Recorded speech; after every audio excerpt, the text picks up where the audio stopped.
तमिलनाडु के तिरुचिरापल्ली डिस्ट्रिक्ट में एक गांव है मलिकापुर और उसी गांव के रहने वाले राजगोपाल की 1 एकड़ जमीन साथ ही के गांव तिरुचिन्नादोराई में है। अब राजगोपाल इस जमीन को बेचने का मन बना लेता है और उसकी डील हो जाती है राजराजेश्वरी नाम के एक व्यक्ति के साथ। दोनों पार्टीज जमीन की रजिस्ट्री के लिए रजिस्ट्रार ऑफिस पहुंचती हैं। रजिस्ट्रार ऑफिस में राजगोपाल से कहा जाता है कि आप इस जमीन को नहीं बेच सकते। अगर आपको ये जमीन बेचनी ही है तो पहले तमिलनाडु वक्फ बोर्ड से एनओसी यानी नो ऑब्लिगेशन सर्टिफिकेट लाना पड़ेगा। राजगोपाल का कहना था कि उसे अपनी ही जमीन बेचने के लिए वक्फ बोर्ड से एनओसी लेने की क्या जरूरत है। एक्चुअली ये जमीन राजगोपाल ने 1992 में परचेज करी थी और सारे ओरिजिनल रेवेन्यू डॉक्यूमेंट्स भी राजगोपाल के पास थे। अब इसके बाद रजिस्ट्रार ऑफिस में मामला गरमा जाता है, जो कि बिल्कुल स्वाभाविक था। तब राजगोपाल को 250 पेज की एक फाइल दिखाई जाती है जो कि तमिलनाडु वक्फ बोर्ड की तरफ से थी। फाइल दिखाकर रजिस्ट्रार राजगोपाल को बताता है कि सिर्फ वो ही नहीं बल्कि तिरुचिन्नादोराई का कोई भी व्यक्ति तमिलनाडु वक्फ बोर्ड की एनओसी के बिना अपनी जमीन नहीं बेच सकता।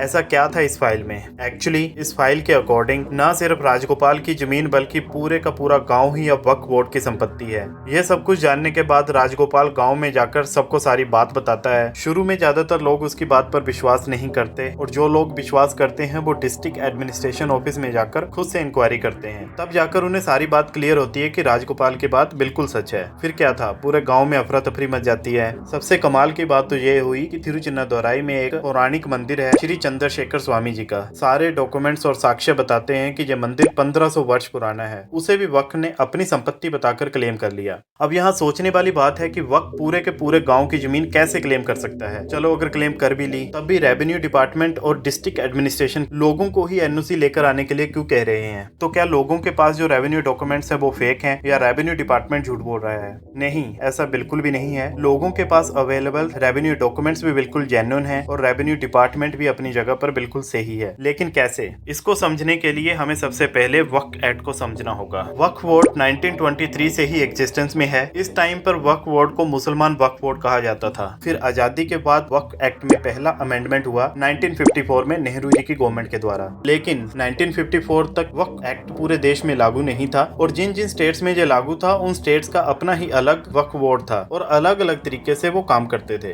अब इस प्रॉब्लम को देखते हुए वक्फ एक्ट में अलग अलग टाइम पे कई अमेंडमेंट किए गए, लाइक 1959, 1965 एंड 1984। हर एक अमेंडमेंट के साथ वक्फ के पास और ज्यादा पावर्स आती गई। लेकिन इस एक्ट को देश विरोधी और नागरिक विरोधी कानून बनाने का जो काम हुआ वो किया गया 1995 में पीवी नरसिम्हा जी की कांग्रेस सरकार के द्वारा। एक्चुअली 1995 में नरसिम्हा जी की सरकार ने वक्फ एक्ट में अमेंडमेंट्स किए और इन अमेंडमेंट के साथ ही वक्फ के पास कई सारी अनलिमिटेड पावर्स आ गई। अब इन पावर्स को मैं अनलिमिटेड क्यों कह रहा हूँ ये आपको आगे वीडियो में समझ आएगा। वक्फ एक्ट 1995 में टोटल 9 चैप्टर और 113 सेक्शन है। सेक्शन 4 स्टेट गवर्नमेंट की रिस्पॉन्सिबिलिटी है कि वो सर्वे कमिश्नर और एडिशनल सर्वे कमिश्नर को अपॉइंट करे जो कि वक्फ के लिए प्रॉपर्टी सर्वे करेंगे। सेक्शन 4 का सबसेक्शन 4 सर्वे कमिश्नर के पास सिविल कोड जितनी पावर होगी under code of civil procedure 1908। Section 6 यदि वक्फ किसी व्यक्ति की प्रॉपर्टी क्लेम करता है और विक्टिम पार्टी वक्फ के क्लेम से एग्री नहीं करती तो इस केस में विक्टिम पुलिस या सिविल कोर्ट में नहीं जा सकता। जो भी प्रोसीडिंग होगी वो वक्फ ट्रिब्यूनल में ही होगी और ट्रिब्यूनल का निर्णय ही अंतिम निर्णय होगा। अब वक्फ का जो ट्रिब्यूनल है वहाँ पर भी सब इन्हीं के ही लोग होंगे, तो आप अंदाजा लगा ही सकते हो कि ट्रिब्यूनल का निर्णय कितना न्याय संगत होगा। फर्दर सबसेक्शन 3, 4 एंड 5 के अकॉर्डिंग यदि विक्टिम को लगता है कि सर्वे कमिश्नर ने इलीगली उसकी प्रॉपर्टी क्लेम की है और वो उसके अगेंस्ट कोर्ट जाना चाहता है, अब कोर्ट तो वो जा नहीं सकता, जाना तो उसे वक्फ ट्रिब्यूनल में ही पड़ेगा। वहाँ पे भी वो सर्वे कमिश्नर को पार्टी नहीं बना सकता, मींस सर्वे कमिश्नर पर कोई केस नहीं कर सकता। वक्फ ट्रिब्यूनल का निर्णय ही अंतिम निर्णय होगा।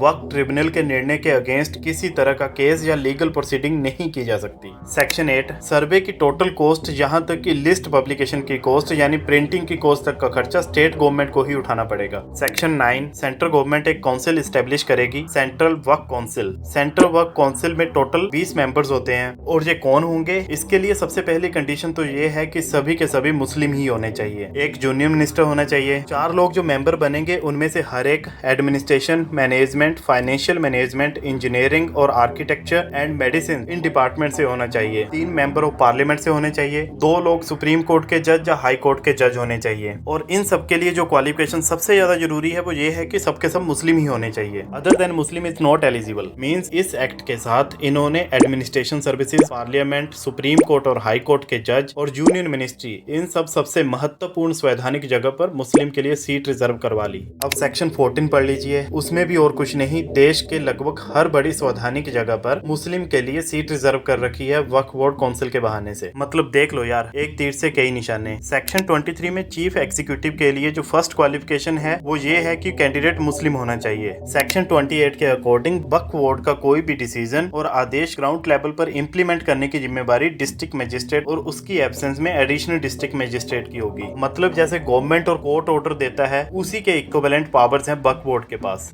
सेक्शन 29 में चीफ एग्जीक्यूटिव के पास इतनी पावर्स हैं कि वो किसी भी गवर्नमेंट ऑफिस से किसी पर्टिकुलर प्रॉपर्टी के डॉक्यूमेंट्स मंगवाने के ऑर्डर दे सकता है अगर उसे लगता है कि वो प्रॉपर्टी वक्फ की है, और उस पर्टिकुलर ऑफिस को 10 दिन के अंदर ही सारे रिकॉर्ड्स वक्फ को देने होंगे। अब बात करते हैं वक्फ एक्ट 1995 के सबसे खतरनाक सेक्शन की, जिसके आगे आम नागरिक बिल्कुल हेल्पलेस हो जाता है। वो है सेक्शन 40। इसमें अगर वक्फ को लगता है कि कोई पर्टिकुलर प्रॉपर्टी वक्फ की है तो वक्फ उसे क्लेम कर सकता है, चाहे वो प्रॉपर्टी वक्फ की ना भी हो तब भी। अब इस केस में वक्फ का डिसीजन ही फाइनल डिसीजन होगा, सिर्फ वक्फ ट्रिब्यूनल ही उसे चेंज कर सकता है, और ट्रिब्यूनल में तो पहले ही इनके लोग हैं, तो आप पुलिस या सिविल कोर्ट में जा नहीं सकते, क्योंकि एक्ट के अकॉर्डिंग इससे रिलेटेड सारे डिस्प्यूट्स केवल वक्फ ट्रिब्यूनल में ही प्रोसीड होंगे। तो समझे किस तरीके से ये सारा जाल बुना गया है। सेक्शन 89, अगर कोई वक्फ की गलत एक्टिविटीज के अगेंस्ट लीगल करना चाहता है तो उसे लीगल करने से 2 महीने पहले वक्फ को नोटिस देना पड़ेगा, या यूं कहें कि इन्फॉर्म करना पड़ेगा with every single detail, otherwise वक्फ is not bound to respond such legal cases. Section 97, state government समय समय पर वक्फ को दिशा निर्देश दे सकती है और वक्फ को उन दिशा निर्देश का पालन करना होगा, लेकिन स्टेट गवर्नमेंट कोई भी ऐसा दिशा निर्देश नहीं दे सकती जो वक्फ के अगेंस्ट हो या वक्फ की कस्टम प्रैक्टिसेस के अगेंस्ट हो। यार पहले तो ये बताओ कि ये सेक्शन ऐड करने की जरूरत ही क्या थी जब इसका कोई मतलब ही नहीं है। सेक्शन 100, किसी भी एक्शन के लिए जो कि वक्फ के गुड फेथ में किया गया हो, वक्फ बोर्ड, चीफ एग्जीक्यूटिव और सर्वे कमिश्नर के अगेंस्ट कोई लीगल नहीं किया जाएगा। सेक्शन 101, वक्फ बोर्ड का हर एक member, chairman, CEO, chief executive से लेकर चपरासी तक एक पब्लिक सर्वेंट ही होगा। इसका मतलब उन सबको भी वही सारी फैसिलिटीज मिलेंगी जो एक पब्लिक सर्वेंट को मिलती हैं। तो आया कुछ समझ में किस तरह की मक्कारी दिखाई गई है इस एक्ट का ड्राफ्ट तैयार करते वक्त। 2014 में जब लोकसभा इलेक्शन होने वाले थे तो 5 मार्च 2014 को आचार संहिता लगने जा रही थी। 5 मार्च 2014 को ही आचार संहिता लगने से कुछ घंटे पहले ही मनमोहन जी की कांग्रेस सरकार ने दिल्ली के पोर्श एरियाज में 127 प्रॉपर्टीज वक्फ बोर्ड को दान में दे दी। अब इन सब के बाद यदि आप ये सोचते हैं कि केवल कांग्रेस ही है जो वक्फ से बेइंतहा मोहब्बत करती है, तो जरा मोटा भाई का ये बयान सुन लीजिए जो उन्होंने 2019 में दिया था। 1000 वक्फ संपत्तियों का डिजिटाइजेशन हुआ था।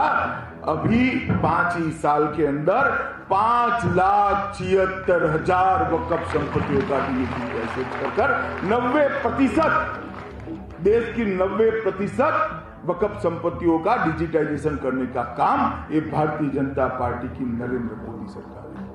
ये वक्फ के लिए है, कोई माफियाओं के लिए नहीं। और जरा आम आदमी पार्टी के केजरीवाल जी का भी बयान सुन लीजिए। जरूरत पड़े आपको तन मन धन से केजरीवाल भी और दिल्ली सरकार भी पूरी तरह से वक्फ बोर्ड के साथ है।